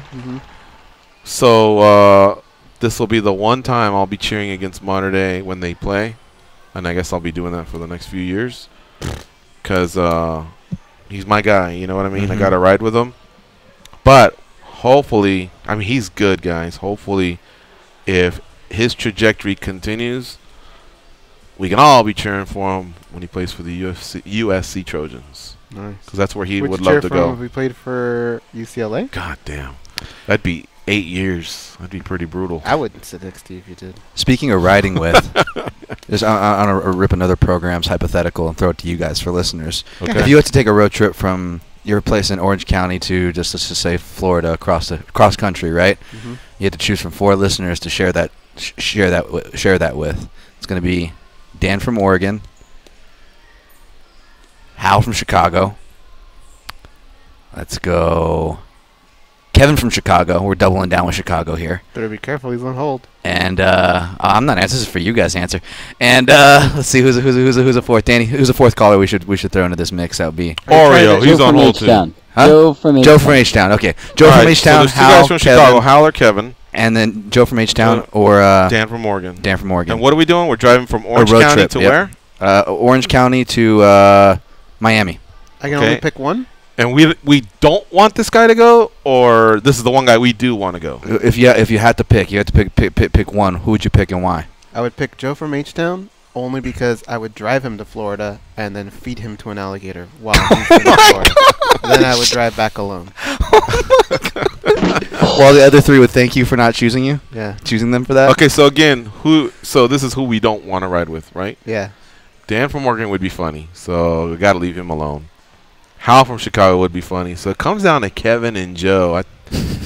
I don't know Kevin as well. I've never even met him, right? We haven't met Kevin from Chicago. Never met Kevin. It just depends on how much they chip in for gas and food at this point. Yeah. Joe did something nice, though, once. When I was considering either Austin or Dallas, he said if you need a place to crash, just roll through. So that went a long way for me. Plus, he came to a junkie gathering. So I guess I'm just going to have to face the music here, Kevin, who we'll talk to in just a second. I guess it'd be that guy. But even he doesn't seem so bad. I think we should have probably... Had Joe not offered that, it'd probably be Joe as well. But he did, so he's good, I guess. But now, how about... Let's pick 4 more. Okay. All right. Dan and Goze.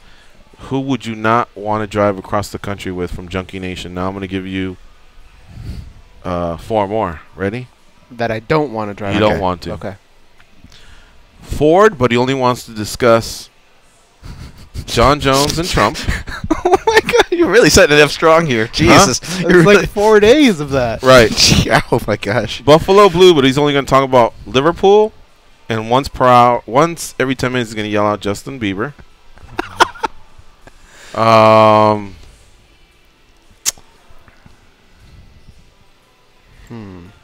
Well, right away. Mike Lowry's only going to talk about anything associated with Oakland. And Sam All Jam, because he'll be able to say something about every song that comes on the B-Box. Yeah, let's go with Sam All Jam. And Sam All Jam. And He'll be quizzing you and lecturing you the whole way if you don't know a track that pops up. But come on, fam. You don't even have to keep going. No, Sam All Jam's pretty chill, man. That'd be a tough one. I like Sam too. I'm just trying to throw some variety in there. For fucking 4 days, and that's if I'm driving. But it could be a fast. long debate. Next thing you know, you're in Arkansas. You're halfway there. Oh, Aaron from Texas, and he tells you, he tells you all the different anniversaries he celebrated with his wife. Oh man! While they were girlfriend and husband and wife. Aaron from Texas. And his rap career. There's no way. That's who you don't. How many anniversaries it would take to take up 4 days? By like the 3rd story, I'd be like, Aaron, is there an ejection seat here? I would just. It's too lovey-dovey for you. Yeah, I'd rather be mad at. How about you, Danny? Than too lovey-dovey. Yeah. I agree with your assessment of Sam All Jam. Sam All Jam would just be fun. It would be really chill the whole time. He's the one who taught me how to iron a shirt. But I guess I gotta go with. Wait, how was that hard to figure out? Somebody had to teach you how to do that? I didn't know how to iron a shirt. There's an iron and there's a shirt. You put the iron on top. Everybody knows the motion. I don't know. No, he said there was a very certain way you had to do it. He showed me. This was when I was in Vegas for the last year's gathering. He showed me how to do this in my hotel room. Involve taking your How did pants you off? used to think it was done? I have a soft spot for Aaron from I Minnesota. never He's the one did. that showed me how to open the box where my tennis shoes are. Exactly.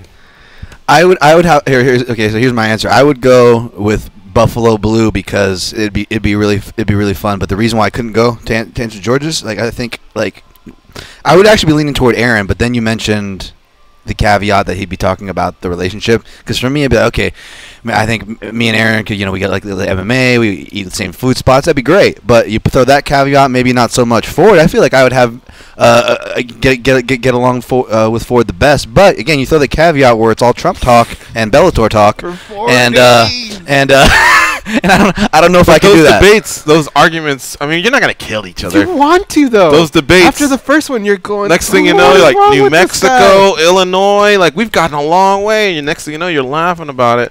Whereas, think about it. You get out of the car and you go, all right, I'm gonna get my snacks, take a leak, and as you're walking back to the car, you see his fucking face, and you know you're about to jump in another stupid ass argument, and it ain't gonna stop until you need gas. On Sirius you're gonna watch XM, that gas meter the whole time and pray for E, because you know it's the only thing that's gonna get you out of that dumb argument. Ford is also going to talk you to go into some dive bars, which are going to lead to some crazy nights and adventures trying to get him out of trouble, which will prolong your adventure as well. So you have to factor that in. And Sirius XM has the POTUS channel, Fox News, oh my God, CNN. So you could just flip through all those channels, and every time they talk, just battle and battle and battle. But the trip goes by faster. No way. No. And now I'm having second thoughts. Maybe him over lovey-dovey for 4 days too is tough. I don't know. I feel like it's a clean sweep for Buffalo Blue. I don't know how you guys aren't on that. Be fun rolling with his wild But I ass thought there. we're picking who we don't want. We right? are. But I guess I said was just Samuel Jam. I would want to, Okay. but yeah, I think. Yeah. What if Samuel Jam was just talking about Big East basketball and cruising? And Bethlehem? I'm absolutely fine with all of that. Yeah, I'm good with that. Yeah. I can't have that conversation nonstop. Trump over and over and over and over and over. You would know so much about Bethlehem, PA after. After. God, dude. I love And saying, that's by the like way, if I have like a good night's rest and all that, I can make it maybe in 4 days, right? 3-4 days at the most. What about when he starts to say, "Yo, man, hard to believe. 2 hours ago we were in Flagstaff." Oh man. But Sam, we were just there. Why is that hard to believe? Poor Sam. All right. Let's talk to Kevin in Chicago. What's up, Kevin? How you doing? What's up, guys? So how about that knockout, Nico Price? That's got to be knockout of the year. You're acting like it just happened. Nico Price. I guess, yeah, it happened Sunday. About it. You see the way we talked about it a little bit. Over Randy Brown, right? His head was like, yeah, Randy Brown. And Nico Price, he had his head dangling on his foot while he was hammer fisting him from the bottom. He was out on the first hit, but Herdeem was slacking there. It was a weird situation because you're never really used to that. I would give her a pass for like the first 3. I think after 3 he probably should have been in there because I thought it was kind of clear after that. His head was just kind of right. But I want to be clear about something. If you or Kevin were in there, or even if both of you were in there, I still think Herb would make a more appropriate stops than both of you. He's one of the best in the business. Yeah. And it's just not going to be Probably. perfect. You know what I mean? And I think whatever he decided was the best educated decision. I'm starting to really come more to the defense of these refs and these judges because of the inconsistency of all of us, honestly, me included. On that same note, not to hijack Kevin's call, but Herb. That was a weird position, so I'm not giving him shit for that. But I mean, it was out at the first punch, and it was kept 5 in a row. It was that's brutal. It was pretty brutal, huh? Yeah, but Sage kind of had that. Remember when Sage got hit, and he kind of reacted, and then all of a sudden, next thing you know, he's coming back, and it looked like one could have jumped in there and said, "Oh, he was out." Oh, no, I didn't see that. I knew he was out, but he seemed like he got his wits about him pretty quick. But, hey, I also want to talk about this main event in Moscow. Do you think, why didn't they put Volkov on the main event? I don't know why they didn't do that. I don't know. Dan, you want to get your other take in? Oh, no, I was going to say credit to Herb Dean last night. He had a really good stoppage because one of Herb Dean's probably one of his worst stoppages is you go back and watch the Cynthia Calvillo fight, one of her regional fights, and this poor girl just takes like literally 20 unanswered elbows to the face where her face is cut open and bloody.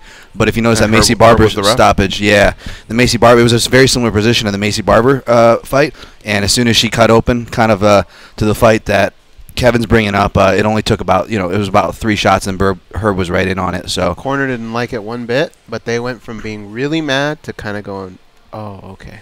After seeing it, yep. Yeah. And her reaction after, like, you could just tell she was done.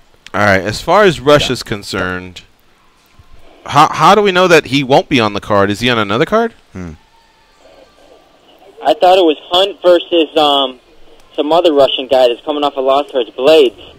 I'm pretty sure that's supposed to be the main event. Alexei Oleinik? Was that who it was? Yeah, that was supposed to be, yeah. I see Andrei Arlovsky versus Shamil Abdurakhimov or something like that. Omari Akhmedov versus CB Dalloway. Francisco Trinaldo versus Marabek Tuzumov. And Merab Davishvili versus Tarion Ware. We have seen Mark Hunt supposed to headline against Alexei Oleinik.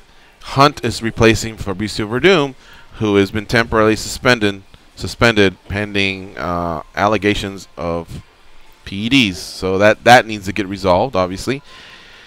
But I suppose you're right. If Volkov was going to be fighting, they probably would have announced it by now. Man, I don't know. Maybe Volkov said, hey, I'll step in, I'll weigh in, I'll save the card if you need me, but after that, I need some time off. I mean, he probably went to some sort of a camp. I just can't see or who knows? Or maybe he feels like Curtis Blaydes, hey, I'm that close to a title, I'm just hanging back. But really, Volkov and Blaydes both need to take another fight. And I would almost say the same for Miocic, because nothing's guaranteed with Lesnar and Cormier. I've already given the best case scenario if somebody just wins quick and clean. They're just not going to fight any sooner than late March, or let's just say mid-March, or maybe even April. And who wants to sit out that long? You know what I mean? So all those guys need to fight. Lewis, if he gets his back cleared, he needs to fight. JDS, he just had a year off for crying out loud. That was kind of he needs to fight. You know, so there's a few out there that just do it. Be in the right spot at the right time. Like Volkov versus Blaydes is the fight to make for the #1 contender. Could be. I don't know if Curtis wants to do it though. But I just think it's never really worked out waiting that long. Something always happens. Something comes up. Yeah. Thanks for the call, buddy. We got to move on to Oreo in Alberta, Canada. What's up, Oreo? Hey, guys. Did you guys attach the Contender Series last night? When was that? Yesterday. No, I'm just kidding. So Yeah, it was awesome. It was great. Did you like it? Yeah. Yeah, I like that. I was impressed with that Macy Barber. I mean, I saw her on LFA, and at first I was like, whatever. She says she wants to be the youngest champion or whatever. I'm like, whatever. But yesterday, she's pretty good. Like, what do you guys think? Like, do you think she could? Like, do you think she's top 10 right now and could possibly be, the youngest champion ever? Do you think she has that type of skill set, or do you think she needs to pump her brakes? What do you guys think? Pump the brakes a little bit. I think she still has a little bit of work to do. I don't know if you guys could notice this on the live feed, but man, her foot was starting to swell up really bad after round 1. Oh, wow. I didn't notice that. But she kept kicking. I mean, she kept throwing it, but it looked so puffed and so red. I was surprised. I didn't know if people caught that on TV. Yeah, I was really high on her performance. As far as like less, I think less is more sometimes. With especially with these developing divisions, where a girl will go out and do something flashy, or a guy will go out and do something flashy to get credit. But I like that she was pretty measured. But you think about it. Even with that being said, there's still a lot of things that I like to see before they even start considering throwing her against those top girls. I think they're going to build her fine, but I'm high on her skills. I think, pump the brakes, though, before any top 10 business. Right, and I'll say this. Until you beat someone in the top 15 or top 10 or whatever it is you're claiming to be, there's just nothing we can say. There can be someone that's 20-0, and I love a good record, but until you've beaten someone, that we could find someone at KSW or someone in Shudo Brazil or someone that's that record, but unless it's happening, very good point. And you can connect some dots. Okay, there was a guy. What was his name? Khalidov, I think was his name at KSW. Yeah, yep. He was like 30-4. He had a long streak going, and we ranked him as a middleweight. But the reason we were able to finally do it is because we were able to connect some dots, and he was beating guys like Luke Barnett and some other fighters who helped us connect the dots and let us know where they ranked in the UFC. But I think he was only able to get to honorable mention, and that was it. Because no matter how much he kept winning, and even though there was some Jesse Taylors and Luke Barnett's and I think Husamar, I forget, but there was some names there that also had some sort of a ranking. It was either inactivity or finally a loss, or I don't know what did it, but there's just too much going on in the UFC where people test themselves week in and week out. Daniel Strauss had to leave the rankings recently because he had worn a belt, but we only got him as high as maybe the top 5 because it was just there wasn't other guys that he could springboard off and win. So eventually those couple losses just slowly took him out, and there's other guys staying busier and doing their thing. But with Macy Barber, we just have to see more. Simple as that. Yep. Okay, thanks, guys. All right, buddy. Have a good week. Take care. All right, let's get the last commercial out of the way, then we'll come back and look at this YouTube chat. Big shout out to Don Piccolo, Jason Ford, Peter Curry, and DJ Quest 562. We'll be right back.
taught Andy Griffith how to whistle. Here are Gorgeous George and Goze. All right, we're back. Shout out to the NBA channel, Channel 86, reacting to NBA Summer League, which ended yesterday. The Portland Trailblazers squashed the LA Lakers to win. Wasn't even close. There was no debate. I wish I heard that back in 2002. Sorry. Hey, YouTube chat. I told the guys here I'm going to do a top 10 tomorrow, so I'm soliciting ideas here. Dan said top 10 MMA feuds ever. Goze said top 10 trilogies ever. No, yeah, I did. No, I said top 5. By the time once you get past 5, it's like, are they really that great? Mm. Okay, all right. Well, yeah, maybe top 5, top 10, something like that. Danny Elker said top 10 breakfast foods ever. Is that what it was, Danny? Yep, that's it. Okay, and then if the YouTube chat can come up with something else, that'd be great. Now, tomorrow, our guest co-host will be Megan O'Leary, and we're also going to be talking to Renzo Gracie and Alex Hernandez. If you'll recall, not to be confused with Anthony Hernandez, who won at Dana White Contender Series and then appeared here on our show the next day. The kid that loves to fight, Northern California guy, country guy. That's Anthony Hernandez. Alex Hernandez is the one that upset Benil Dariush. He's out of San Antonio. Real nice dude. He'll be a guest of ours. He's got a fight coming up. So it'd be fun to also maybe pull Megan into it, or at least something she can chime in on. So I'll give you guys, another 5-10 minutes there. YouTube chatters, if you can come up with something. And then maybe we'll go with your idea. I'm kind of leaning towards Dan's a little bit. The feuds I think would be a good one. I love feuds and drama and big build-ups, so maybe that might be fun to explore. I think Goze's is in second place, and Danny Elkers came up with breakfast foods. You know, with feuds, because we did. I did. Everybody can answer that one. I did top 5 rivalries on the Protect Neck podcast, and the cool thing about that was they don't always have to be between fighter and fighter in our sport. Oh, so it really opens it up for you. Interesting, Dan. So that's always a fun thing about those topics. So it can be anything as long as it involved MMA. If there's a feud in MMA, right? There's a couple that you think of off the top of your head, and some that have recycled into a new form of itself recently, even. So there's a lot to choose from when you open those floodgates, and some of them might be real inside baseball when you start getting to certain coaches and camps or certain things like that. But there's a lot of different directions you can go. Yeah. Like the wheels turning. Like even though it hasn't been public, and even though it seems to be cordial, was there something between Crouch and Mackenzie Dern? Why did they part ways? He asked her not to come back. Is that what you mean? Like that type? Is that a feud? I thought you meant more like Dana and Tito. Yeah, that. But even along what George is saying, you could look at Rashad and Jackson. Jackson Wink MMA, that part of time that was huge, that spawned Black Zillions, which spawned its own chapter in the sport, and you know what I'm saying? I mean, so you can really kind of get outside the box as far as looking at important feuds, as far as whether it's something you like, you just feel it should be on the list. Okay, I might just do fighter feuds, or I might do, because that might actually be my blueprint for all-time feuds if I do a future edition of this. Danny, we're all clear on commercials, right? Yeah. All right, cool. Did I give you a heart attack in the first hour? Our first commercial wasn't till 36 or something like that. A little bit. That's not in the playbook.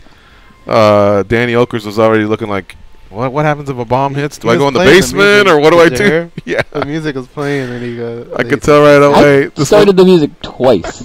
Yeah, I heard that. The interview. Yeah. All right. Well, hey, much respect to Curtis Blaydes. He's a big dog now, so we can't keep him waiting. And I think we were a minute past when we were supposed to call him. So I knew that we were rolling the dice there. All right. So today's daily debate question, brought to you by the MMA Junkie radio team. In your opinion, who should be the #1 fighter in the USA Today Sports / MMA Junkie MMA pound for pound rankings? Daniel Cormier, Max Holloway, Demetrius Johnson, or John Jones? Goze? The pretty much definition of pound for pound is fighting in different weight classes, how they would do if they could fight in different weight classes. Daniel Cormier, in my opinion, he's done that both, and he's done it at the highest level in both of them. You cannot ask for more. Daniel Cormier is my pick. Dan Tom? Man, if John Jones was an active fighter, I think it might be a little different perspective on a lot of opinions, including my own. DJ is a guy I used to give a lot of love to because when the pound for pound saying came up within the automotive world, it was based on, you know, what was a car's pickup, what was its torque, what was its durability, what was its handling, and a car that could have well-rounded features was a top pound for pound car. So that being said, you could easily see why so many people support DJ. That being said, Daniel Cormier, not just for the weight class point that Goze said, but even his style. It's a style that you could even take his style, even though it's arguably more basic than a DJ. You can still take that style to flyweight or any other division, and he's going to be successful. He's durable. He can box. He's fast. He can wrestle. He can submit. He can scramble. DC can. So Daniel Cormier is my answer. And to be fair, Demetrius did do work, right, at bantamweight? Yes, he did. Just came up short against Dominic Cruz. You know, Dominic Cruz doesn't get some love, by the way. Not to tangent out, but I was looking at his record. It's pretty amazing. And having beat another all-time great should carry some weight for him, but that loss to Cody Garbrandt hurt. But that's not the question. We want to know about these four. And I'm going to go with Daniel Cormier as well because he's proved it in 2 different weight classes. He's had 2 opportunities to do it at heavyweight. Once in Strikeforce, and some regional promotions in where he won belts there, but that Grand Prix was nice. And then, of course, winning the UFC title off the greatest UFC heavyweight ever, that was nice. He also did get the UFC light heavyweight belt, not under the circumstances I think he would have wanted, which is to take it off of John Jones, but still, the UFC moved on from John Jones on a couple different occasions. DC was there. He beat the other guys that were put in front of him, like Anthony Johnson twice. You know, that's no easy task. Alex Gustafsson. So he has had some, you know, title defenses, some credible wins. Not beating John Jones obviously is a slight, but see, John Jones has only won at light heavyweight. He hasn't won at heavyweight because I think that definitely would maybe seal his case. But for right now, for me, it is Daniel Cormier. Thank you to the 1,902 of you that voted, and here's how that vote went. Kind of in line with what we're saying. Daniel Cormier, 47%. Second place is Demetrius Johnson, 27%. John Jones in third place at 23%, and Max Holloway at 3%. Wow. Yeah. So this isn't GOAT talk, it's pound for pound talk. Check out the USA Today Sports and MMA Junkie rankings that come out every Tuesday. And that's it for today. All right, so let's finish out here with the YouTube chat, see if they submitted anything that beats you guys. And I'm going to go through some comments here that have come through. People say we don't check it enough. Jason Ford going back to Curtis Blaydes says he doesn't think it's the fighting style that the UFC is worried about if he was champ. What else is he implying? Maybe the speech impediment. But that shouldn't be a worry, right? Well, it shouldn't, but life is a fucked up place now, and people always talk about people's image and, you know, the smack talk, all that stuff that we forget about what actually happens in the cage is what we're supposed to be focusing on. Because let me tell you I'm just trying to make a point of what he's saying. I'm not saying well, maybe it's a good debate, or not a debate, but just a good discussion. Tyson had a lisp, and he didn't have the most menacing voice, but yet something was made out of that. So I don't know. I don't know if that's what he meant. Maybe you can call in sometime and tell us. Do you think that? I co-sign with Goze. I think that's what he meant. I know that, you know, he's been said, you know, the reason why he's kind of nervous, even self-admittedly, about speaking even in basic interviews, just getting into the UFC was because of that. And you can understand, you know, why. I had speech impediments and stutters that I've had to work through severely as a kid and still come up from time to time as an adult, and it makes you self-conscious, man. So I don't blame him 1 second. And another interesting caveat, though, is you're right, the Tyson thing did work because they market it. They market it a certain way. A, you have to be able to, you know, do that, and here comes the outline. But B, you don't just have to, you know, knock somebody out. But, you know, a lot of that has to do with the time and place, how certain things are marketing people. Not that the UFC isn't beyond marketing some knockout machine, right? We just saw him try to do that with Francis Ngannou. But the thing is, Blaydes is actually a really intelligent cat. Like, you know, he reads a ton of books. Not trying to sound cheesy or whatever. That makes somebody smart. But I mean, there's more than meets the eye when I did research on him and listen to interviews. He seems like a really intelligent dude. So I don't think he's just trying to, you know, oh yes sir, I'll play whatever role you want. Yeah, just put me as the thoughtless, bruising barbarian guy. Market me like that. Yes sir. I don't think he's that guy, man. I think he's a smart cat. He's his own person, and I'm with you, George. I wanted to, you know, pump him up too more, but he was pretty realistic. As much as he can say he deserves it, there's about 4 tangible names that the UFC could put in front of him, from Volkov, a Stipe rematch, Lesnar, to even a Kane coming out of left field. So I mean, it's hard to argue with the guy. Shout out to CWL91, says Aspen Lad is his or her favorite fighter.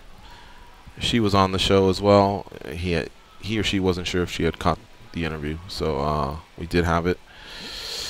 And everybody else is just kind of chatting and kind of hating, so I don't know that there's too much out there. Some cold dogs in here, man. I have to scroll through a lot of stuff here. All right. Yeah. Mandalay Bay, 63 a night plus 100 resort fee, 20 a day parking. I wouldn't go that far. It's 63 a night. I actually had to price this out. It's about 40 or so in taxes and resort fees. Got to pay for that stadium, right? Yeah. It's kind of a citywide thing, a lot of these taxes that are attached. But this is kind of, trust me, any 4-star hotel in LA or New York or Chicago is not going to come up 63. That's a great deal, regardless of resort fee and all that other stuff. And parking, I got to go to bat for MGM Resorts. For one, if you have their credit card or if you're one of their players that has the Pearl level, parking's free. And that's not very hard to get to that level. Also, their pricing is nowhere near LA and New York. I think they were just looking to see how else they could generate money, and I can't hate on them for that. So they say, come stay at our hotel. And by the way, if you didn't parachute into our hotel and you have to store your car like everyone else in the world, give us $50 for that. It is expensive. That JW Marriott, I love staying there when the UFC has to do something with Staples, but man, you really, really take a beating there. All right, they're waiting for you with sticks. We got to get on out of here. Thanks to everyone that takes the time to listen to us every day. We'll be back tomorrow again, 10 a.m. Pacific, with another edition of MMA Junkie Radio. Megan O'Leary will be co-hosting with us for the entire episode. We'll also talk to Renzo Gracie, who has a fight coming up at One Championship. And then we'll also talk to UFC lightweight Alex Hernandez. On Friday, Antonio and AJ McKee will be co-hosting with us. We'll also be talking to King Mo. For Danny and Dan and Goze, I'm George. Keep it locked on MMA Junkie throughout the day. Don't just be someone who takes up space on this planet. Go out there and be a champion.